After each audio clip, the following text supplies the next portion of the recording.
What a fight! Cape Verde তোমাদের salute.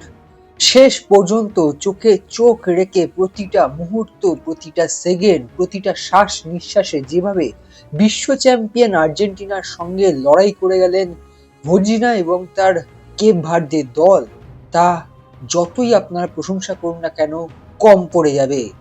গোটা বিশ্বকে চমকে দিয়ে, বিশ্ব চ্যাম্পিয়নদের থমকে দিয়ে কেপ ভার্দে দল বিশ্বকাপের ইতিহাসের তৃতীয় ক্ষুদ্রতম দেশ হিসেবে অংশগ্রহণ করা এই কেপ ভার্দে দল একেবারে বলা যেতে পারে জায়ান্ট কিলার।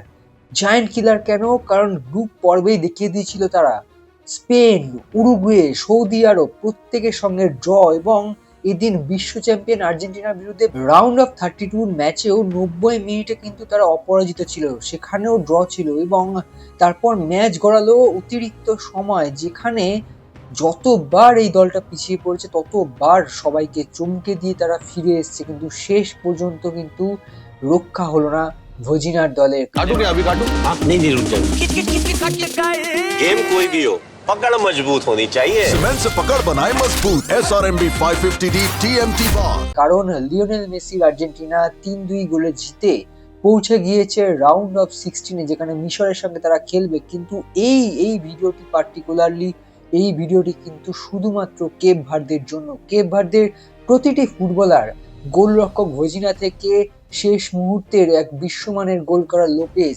কার ছেড়ে কার কথা বলবেন, এই প্রত্যেকটি ফুটবলার কিন্তু যেভাবে লড়াই করেছেন, স্বাভাবিকভাবেই 60-এরও উপরে র্যাঙ্কিং যাদের, যারা বিশ্ব চ্যাম্পিয়নদের বিরুদ্ধে খেলতে নেমেছে, যাদেরকে ধরেই নেওয়া হয়েছিল যে এরা হয়তো 5টা 6টা গোল খেতে নেমেছে আজ, সেই দলটা কিন্তু প্রথম থেকেই নিজেদের সর্বস্বটা দিয়েছে, এবং দেখা গেছে যে পুরো সময়টা কিন্তু তারা রক্ষণভাগে ম্যান রেখে ওই ডিপ লাইন ডিফেন্স যেটা বলে, লো ব্লক ডিফেন্স যেটা বলে, সেটা করে গেল পুরো সময়টা। লিওনেল মেসি তিনি গোল পেলেন, প্রথম গোল, কিন্তু তারপর তাকে যথেষ্ট আটকে রাখার চেষ্টা করা হয়েছে এই কেপ ভার্দে দলের তরফ থেকে, এবং যখন গোল খেয়েছে তখন ওই তেড়ে ফুড়ে যে আক্রমণটা, সেই আক্রমণটা দেখিয়ে দিল যে এই কেপ ভার্দে দল চাইলে কি না পারে, এবং সেটাই কিন্তু আজ প্রতিফলিত হলো এই বিশ্বকাপের রাউন্ড অফ 32 ম্যাচে।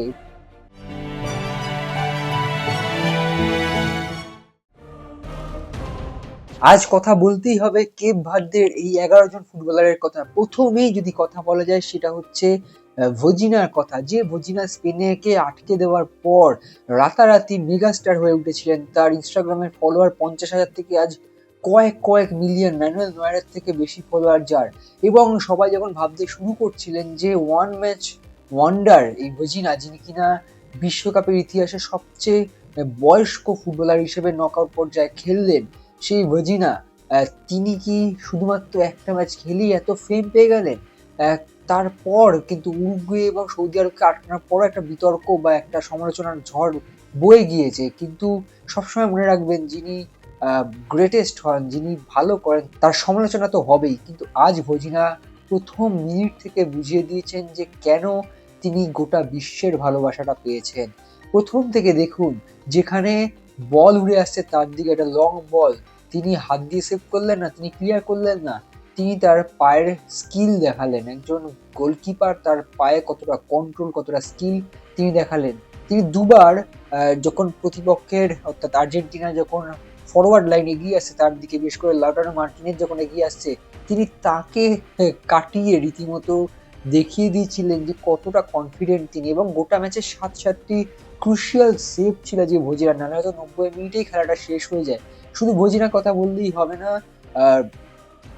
যে গোটা ডিফেন্স লাইন ছিল, আমরা কথা বলবো ডিনে, লোপেজ এবং এক লোপেজ যিনি লেফট ব্যাক ছিলেন, যার গোলটা নিয়ে এত কথা হচ্ছে, এবং তার সঙ্গে আরেক লোপেজের কথা বলবো যিনি হয়তো আড়ালে আবডালে থেকে যাবেন, যিনি হচ্ছেন রবার্তো লোপেজ। অর্থাৎ যারা খেলা দেখেছেন বা যারা হাইলাইটস দেখবেন বুঝতে পারবেন 4 নম্বর জার্সিধারী রবার্তো লোপেজ কতবার বাঁচিয়েছে কেপ ভার্দেকে। এবং দিনের শেষ মুহূর্তের ওই আত্মঘাতী গোল, যেটা আত্মঘাতী গোল দেওয়া হয়েছে, সেটা ছাড়া কিন্তু তিনিও লড়ে গিয়েছেন, এবং গোটা ডিফেন্স লাইন আজ দেখিয়ে দিয়েছে যে চাইলে কি না হতে পারে। এবং সবাই যখন ধরে নিয়েছেন যে 29 মিনিটে মেসির গোলের পর যে ম্যাচটা এক পেশে খেলা হয়ে যাবে, সেই এক পেশে খেলা তো হলোই না, একটা টান ম্যাচ দেখার সুযোগ আমরা সবাই পেলাম। 59 মিনিটে যিনি গোল করলেন দুয়ার্তে, তার গোলটা সবাইকে প্রথম ধাক্কা দিল যে হ্যাঁ, এই কেপ ভার্দে দল শুধু বড় দলকে আটকাতেই পারে না, গোলও করতে পারে। কিন্তু তারপর লিসান্দ্রো মার্টিনেজের গোল 92 মিনিটে, সেই গোল কিন্তু যখন এক্সট্রা টাইম শুরু হয়, একদম শুরুতেই গোলটা হয়ে যাওয়ার পর আবার মনে করা হচ্ছিল যে ম্যাচ কিন্তু শেষ, কিন্তু না, 102 মিনিটে ওই অসামান্য বক্সের কোণা থেকে যে শটটি বাঁককে ঢুকে গেল একটা বিশ্বমানের গোল লোপেজের, এবং শেষ মুহূর্ত পর্যন্ত লড়াই করেছে এই কেপ ভার্দের দল।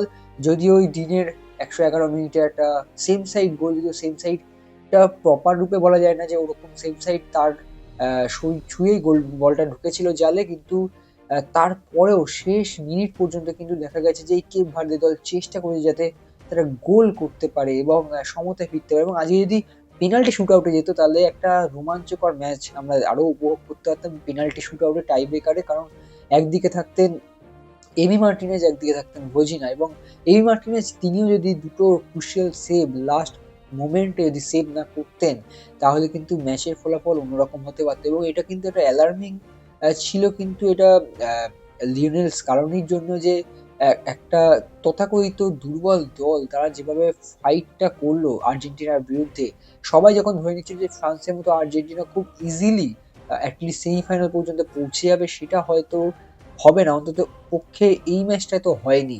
তবে কেপ ভার্দের এই লড়াইটা কিন্তু আজীবন মনে থাকবে সকলে। যারা দেখেছেন ম্যাচটা, যারা দেখতে পাননি, পুরোটা বলার চেষ্টা করলাম কি হয়েছে এই ম্যাচে। এবং তার সঙ্গে ম্যাচ শেষে আমি দেখছিলাম যে এই লোপেজ যিনি গোল করেছেন, তিনি অঝরে কেঁদে চলেছেন। তাকে আর্জেন্টিনা ফুটবলাররাও বোঝানোর চেষ্টা করলো, নিজের দলের সতীর্থরা বোঝানোর চেষ্টা করলো, তিনি কাঁদছিলেন। এমনকি তার যিনি সঙ্গিনী এবং তার যে সন্তান, তারা চোখের জল মুছতে তাকে সামলাচ্ছিলেন।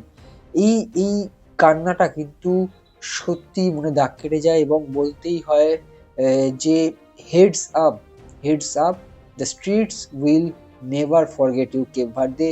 আরো একবার স্যালিউট জানাই আপনাদের ফাইটকে, এবং কেপ ভার্দের এই ফাইট কিন্তু আমাদের অনেক কিছু শিখিয়ে দিয়ে যায়। কেপ ভার্দের ফাইট দেখিয়ে দেয়, চোখে আঙুল দিয়ে দেখিয়ে দেয় আমাদেরকে, আমরা বারংবার এই ভিডিও করেছি, যে কিভাবে নিজেদেরকে মেলে ধরতে হয় বিশ্ব মঞ্চে। আমরা এশিয়ান কাপের যোগ্যতা অর্জন করতে পারি না এত কোটি মানুষের মাঝেও, সেখানে 5 লাখের জনবসতি, কলকাতার কোনো একটা অংশ ধরে দিন, পেয়ে যাবেন 5 লাখ মানুষ। সেখান থেকে ফুটবলাররা উঠে এসে বিশ্বকাপ খেলা নয়, স্পেন উরুগুয়েকে আটকে, সৌদি আরবকে আটকে নকআউট পর্যায়ে গিয়ে আর্জেন্টিনার বিরুদ্ধে শেষ মুহূর্ত পর্যন্ত ফাইট করেছে, দুবার পিছিয়ে পড়ে সমতায় ফিরেছে।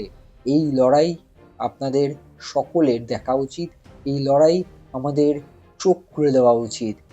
এই ভোরের আকাশে অবশ্যই নীল সাদা জয়গান থাকবে ঠিকই, কিন্তু আজ যারা আর্জেন্টিনা সমর্থকেরা রয়েছেন, তারাও বলছেন, তারাও জানেন যে কেপ ভার্দের এই ফাইটটা কিন্তু ছোট দেশগুলোকে দেখিয়ে দেয় যে চাইলে কিন্তু বিশ্বমঞ্চে নিজেদের মেলে ধরা যায়, আর্জেন্টিনার মতো বিশ্ব চ্যাম্পিয়নদের বিরুদ্ধে চোখে চোখ রেখে লড়াই করা যায়। ভিডিওটি লাইক করবেন, শেয়ার করবেন, সাবস্ক্রাইব করবেন, বিশেষ করে পৌঁছে দিন প্রত্যেক ভারতীয় ফুটবল ভক্তদের কাছে। আমরা তো সারা বছর নিজেদের মধ্যে লড়াই করে যাই, কিন্তু দেশের কথা ভাবলে আমরাও কিন্তু অন্তত পক্ষে এশিয়ান কাপে তো ভালো ফলাফল করতেই পারি, ভালো সেটার চেষ্টাই করা যায় এই কেপ ভার্দেকে দেখলে। নমস্কার, ধন্যবাদ। extra time.